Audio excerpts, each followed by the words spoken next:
नमस्कार दोस्तों, आपका हार्दिक स्वागत है आपके अपने YouTube चैनल पर बाबा बैद्यनाथ ज्योतिर्लिंग, जो भगवान शिव के 12 ज्योतिर्लिंगों में से एक ज्योतिर्लिंग है, जिसे मनोकामनाओं को पूर्ण करने वाला ज्योतिर्लिंग माना जाता है, जो झारखंड राज्य के देवघर में स्थित है।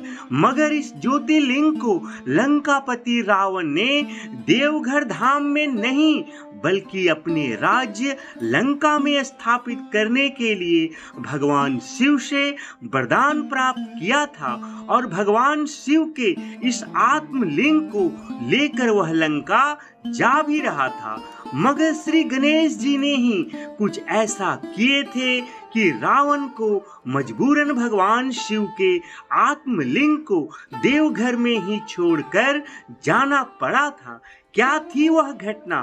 भगवान गणेश जी ने ऐसा क्या किए थे कि रावण भगवान शिव के आत्मलिंग को ना चाहते हुए भी छोड़कर चला गया? वो तो श्री गणेश जी थे कि उनकी कृपा और उनके सूझबूझ से बाबा बैद्यनाथ ज्योतिर्लिंग आज भी अपने भक्तों की मनोरथ पूरी कर रहे हैं। नहीं तो सारे देवी देवता यह मान ही लिए थे कि भगवान शिव जी के आत्मलिंग को अब दानवों के राज्य लंका में जाने से अब कोई भी रोक नहीं सकता है। आइए जानते हैं इस पूरी घटना को। जब भगवान भोलेनाथ के परम भक्त लंकापति रावण ने अपनी घोर तपस्या से बाबा भोलेनाथ को प्रसन्न कर लिया और उन्हें अपने साथ लंका जाने का आशीर्वाद मांगा, तो भगवान शिव ने उन्हें आत्मलिंग के रूप में एक ज्योतिर्लिंग के स्वरूप में जाने को राजी हो गए। रावण के हाथ में भगवान शिव का आत्मलिंग को देखकर सारे देवतागण काफी परेशान और चिंता में डूब गए। यहाँ तक कि माता पार्वती और भगवान विष्णु जी भी रावण के हाथों में भगवान शिव जी के आत्मलिंग होने की वजह से रावण पर ना तो प्रहार करने की साहस जुटा रहे थे और ना ही रावण को लंका जाने से रोकने की कोई योजना बना पा रहे थे। सारे देवी देवताओं को इस बात की चिंता सताने लगी थी कि अगर भगवान शिव का आत्मलिंग को रावण लंका ले जाने में सफल हो गया तो वह काफी शक्तिशाली और अजर अमर हो जाएगा, क्योंकि स्वयं भगवान शिव उनके साथ ज्योतिर्लिंग के रूप में रहेंगे।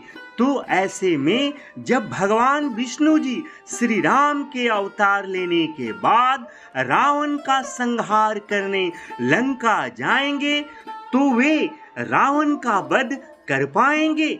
ऐसे में सभी देवताओं में प्रथम पूजनीय श्री गणेश जी ने अपनी माता पार्वती जी से आशीर्वाद प्राप्त कर लंकापति रावण को अपनी कुशाग्र बुद्धि से भगवान शिव की आत्मलिंग को, उनके ज्योतिर्लिंग को लंका जाने से रोक दिए थे।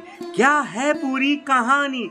कैसे गणपति बप्पा ने बलशाली रावण को भी ज्योतिर्लिंग को धरती पर रखने पर मजबूर कर दिए थे। आज की इस कड़ी में आइए हम लोग इस कहानी को जानते हैं। भगवान शिव और उनके लाडले भगवान श्री गणेश जी के भक्त वीडियो को लाइक और चैनल को सब्सक्राइब भी जरूर कर लें और कमेंट बॉक्स में जय श्री गणेश लिखना तो बिल्कुल भी ना भूले दोस्तों। शिव पुराण में बैद्यनाथ धाम से जुड़ी एक कथा वर्णित है और इस कथा के अनुसार लंकापति रावण ने अपनी माता श्री को यह वचन देकर आया था कि आज वह भगवान शिव शंकर को कैलाश पर्वत सहित उठाकर लंका लेकर आएंगे और भगवान शिव को लंका ले जाने के लिए लंकापति रावण ने कैलाश पर्वत पर जाकर कठोर तपस्या करने लगा। परंतु जब शिव जी प्रसन्न नहीं हुए तो उन्होंने एक एक करके अपने सिर को काटकर शिवलिंग पर चढ़ाना शुरू कर दिया। जब रावण ने अपना 9 सिर को काटकर शिवलिंग पर अर्पित कर दिया और जब वह अपना 10वां सिर को भी काटने ही वाला था, तभी देवों के देव महादेव रावण की अटूट भक्ति से प्रसन्न होकर स्वयं प्रकट हुए और उन्होंने रावण के उन कटे सिरों को पुनः जोड़ दिए और उन्होंने रावण से वरदान मांगने को कहे।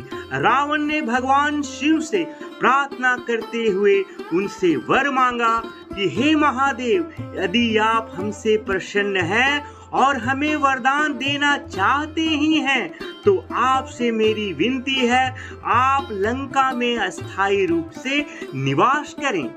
हे महादेव, मेरी भक्ति में कभी कोई कमी नहीं होगी। मैं आपका सबसे बड़ा भक्त बनकर आपकी सेवा लंका में करना चाहता हूँ। भगवान शिव जी ने रावण की प्रार्थना स्वीकार करते हुए रावण से बोले, कैलाश तो उनका निवास स्थान है और वे यहाँ से कहीं जा नहीं सकते हैं, मगर मैं तुम्हारी भक्ति से अति प्रसन्न हूँ, इसलिए मैं तुम्हारे साथ आत्मलिंग के रूप में, ज्योतिर्लिंग के रूप में लंका जाऊंगा।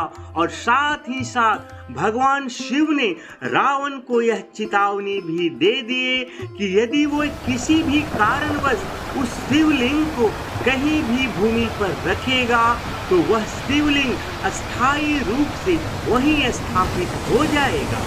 और ऐसा ही हुआ। रावण भगवान शिव की कृपा से प्रसन्न होकर आत्मलिंग को उठाकर ओम नमः शिवाय का जाप करते हुए लंका की ओर चल पड़ा। मगर देवतागण यह नहीं चाहते थे कि भगवान शिव का आत्मलिंग दानवों के राज्य लंका में स्थापित हो। माता पार्वती ने भगवान शिव से कहे, हे प्रभु, आप दानव के साथ क्यों जा रहे हैं? तो भगवान शिव बोले, दानव हो या मानव, सभी हमारे ही बच्चे हैं। जो भी हमारी भक्ति करेगा हम उस भक्त के हो जाते हैं। और शिव जी अपनी साधना में लीन हो गए। माता पार्वती को अत्यंत गुस्सा आया और रावण को रोकने के लिए धरती पर आने ही वाली थी कि भगवान विष्णु जी ने उनसे कहा, हे माते, रावण के हाथ में भगवान शिव का आत्मलिंग है, ऐसे में आप कैसे उन पर प्रहार करेंगे? अगर प्रहार ही करना होता तो मैं क्या अपनी सुदर्शन चक्र से रावण का संहार नहीं कर दिया होता? माता पार्वती कहती हैं, यह बात तो सत्य है, मगर रावण को रोका नहीं गया और वह लंका पहुंच गया और आत्मलिंग को वहां स्थापित कर लिया। आपका जब रामा अवतार होगा और आप रावण का वध करने के लिए लंका जाएंगे तो आप रावण का वध कर पाएंगे? यह बहुत ही ज्यादा शक्तिशाली हो जाएगा। उसका वध वहां करना किसी के लिए भी असंभव हो जाएगा। सारे देवतागण चिंता में डूबे हुए थे। तभी श्री गणेश जी अपनी माता पार्वती जी से आज्ञा लेकर रावण के पास पहुंचते हैं। रावण गजानन को देखकर बोलता है, हे पार्वती नंदन, कहाँ आए हैं? गणेश जी रावण से कहते हैं, हे दशानन, आप कुछ भूल रहे हैं। रावण कहता है, मैं क्या भूल रहा हूँ पार्वती नंदन? तब गणेश जी कहते हैं, मैं तो सुना हूँ आप बड़े ज्ञानी हैं, शिव जी के महान भक्त हैं, मगर क्या आपको यह बात नहीं मालूम है कि जब भी कोई देवी देवता या कोई शुभ कार्य करते हैं तो कथा सुनाई जाती है, और आप तो साक्षात महादेव को ही अपने साथ ले जा रहे हैं, तो भी आप किसी को कथा नहीं सुनाई है। रावण कहते हैं, आप सही कह रहे हैं पार्वती नंदन, पर मुझे कोई मिला ही नहीं तो कथा किससे सुनाता? आप मिल गए हैं तो आपको भगवान शिव के 19 अवतारों की कथा आपको सुनाता हूँ। गणेश जी कहते हैं, मगर मैं आपसे कथा कैसे सुन सकता हूँ? सुना है कथा सुनाने वाले को कथा सुनने के बाद दक्षिणा देना पड़ता है, और इस समय मेरे पास कुछ है ही नहीं, और आप स्वर्ण लंका के लंकापति हैं, और ऐसे में मैं आपको क्या दे सकता हूँ, इसलिए मैं जा रहा हूँ।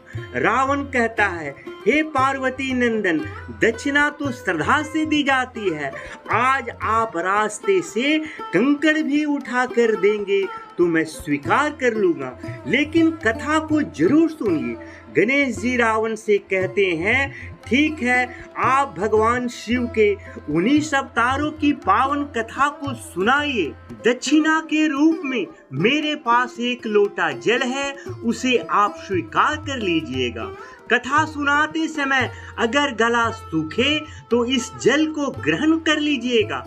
रावण बोला, ठीक है, और वह श्री गणेश जी को भगवान शिव के 19 अवतारों की पावन कथा सुनाने लगता है, और बीच बीच में श्री गणेश जी का दिया हुआ जल को पीने लगता है, और इस तरह वरुण देव रावण के पेट में समा जाते हैं, और रावण को तीव्र लघु शंखा लग जाता है।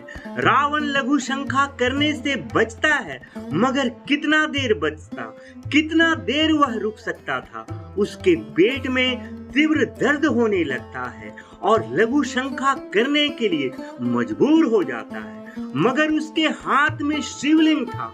अब रावण करे तो क्या करे, मगर वह शिवलिंग को ना तो जमीन पर रख सकता था और ना ही गणेश जी को देना चाह रहा था, क्योंकि उसके मन में यह भय था कि कहीं गणेश जी शिवलिंग को लेकर चले ना जाएं।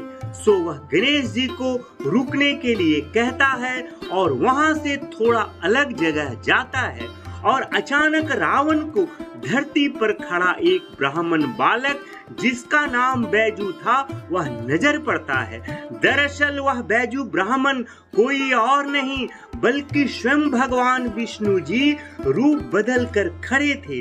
रावण उस बालक बैजू ब्राह्मण से थोड़ी देर के लिए शिवलिंग को पकड़े रहने के लिए विनती करता है कि जब तक वह लघु शंखा करके नहीं आते तब तक वह थोड़ी देर के लिए शिवलिंग को पकड़े रहे और किसी भी सूरत में शिवलिंग को धरती पर ना रखे। बैजू उनसे कहता है, मेरे पास समय नहीं है, शाम होने वाली है, मुझे 5 माला का जाप फेरने हैं। रावण कहता है, आप यहीं खड़े खड़े अपनी माला का जाप भी कर लें और शिवलिंग को भी पकड़े रहें, मैं जल्द ही वापस आता हूँ। रावण को बैजू यह कहते हुए शिवलिंग को ले लेते हैं। 5 माला का जाप खत्म होने से पहले वह आ जाएं, नहीं तो वह शिवलिंग को जमीन पर रख देंगे। रावण तैयार हो जाता है और लघु शंखा करने चला जाता है, मगर उसके पेट में तो वरुण देव समाये हुए थे, इसलिए वह अनियंत्रित तरीके से लगातार मूत्र त्याग करने लगता है। वहां एक विशाल तालाब बन जाता है। वह तालाब जो रावण के मूत्र करने से बना है वह आज भी बाबा बैद्यनाथ मंदिर के पास ही थोड़ी दूर पर अपनी मूल स्थिति में मौजूद है, और वह तालाब आज भी रावण तालाब के नाम से जाना जाता है। रावण मूत्र त्याग कर स्नान करता है और शिव की संध्या पूजन करने के बाद बैजू के पास वापस आता है, मगर इससे पहले ही बैजू ब्राह्मण का 5 माला की जाप पूरी हो गई थी, सो वह शिवलिंग को जमीन पर रख देता है, जिससे वह शिवलिंग वहीं स्थापित हो गए, और इस तरह वह भगवान शिव का आत्मलिंग बाबा बैद्यनाथ ज्योतिर्लिंग के नाम से प्रसिद्ध हुआ। वापस आने पर बलशाली रावण शिवलिंग को उठाने का बहुत प्रयास करता है, मगर शिवलिंग को धरती की गहराई तक स्थापित हो चुके थे और शिवलिंग टस से मस नहीं हो रहा था। हताश रावण ने सभी तीर्थों की मिट्टी और पवित्र नदियों के जल को शिव गंगा जल सरोवर में इकट्ठा कर शिवलिंग का अभिषेक कर नतमस्तक होकर शिवलिंग को प्रणाम किया, परंतु रावण शिवलिंग को लंका नहीं ले जाने की वजह से बहुत निराश तथा क्रोधित होकर शिवलिंग को अपने अंगूठे से दबाकर पाताल लोक भेजने की चाह में शिवलिंग को दबाकर अपना राज्य लंका लौट गया, जिसके कारण यह शिवलिंग 11 अंगुल ऊंचा है और आधार से थोड़ा ऊपर उठा हुआ है। इस शिवलिंग पर आज भी रावण के अंगूठे का निशान देखा जा सकता है।